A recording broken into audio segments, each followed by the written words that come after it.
It's an art she learned from her mother. And as you're about to see, a Lafayette woman has gotten very good at what she loves to do.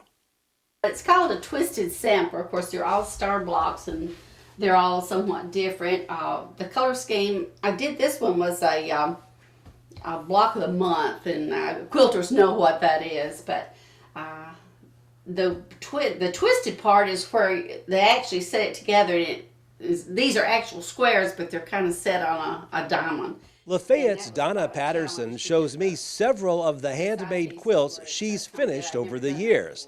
It's easy to say this is her favorite hobby. I got interested in high school in home ec class, and of course my mother was a seamstress and my grandmother's quilted. When I got ready to retire in 2000, I asked my mother, I said, I want you to teach me how to quilt. And she said it wouldn't take very long because she didn't know very much. Well, that wasn't the case. Mother taught me a lot, and the first few years after I retired, I spent many hours with Mother, and we hand quilted, which I thoroughly enjoyed. Wouldn't take anything for those days. So I guess I really got into more quilting after I retired in 2000. I had done a few before that, but just say really, got invested in the craft. It was after I retired in 2000. I like the challenge of maybe just real increment patterns. Nothing, not just straight squares and strips. I like to do things a little bit more in detail now. And I don't have a lot of expertise, but sometimes it works, sometimes it don't. It's hard to pick a favorite, but she does have one that stands out. It's a Civil War reproduction.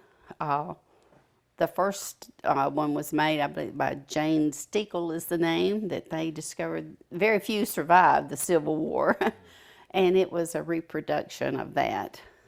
I worked on for 4 years. It was quite a challenge. It was one of those that had lots of small pieces, and I tried to do different fabrics, and I've got it all documented on the quilt as to the numbers of fabrics and time frames and everything. But it won. Of course, it won. I think it won Best of Show at the fair, and then it went on to the Tennessee Association of Fairs, and it won first there of all the.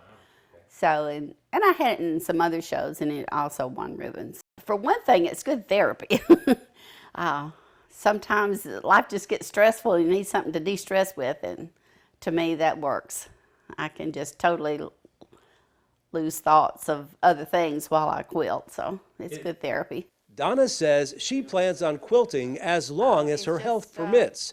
She has no plans of slowing down anytime soon. Reporting from Lafayette, Barry Hyatt, NCTV.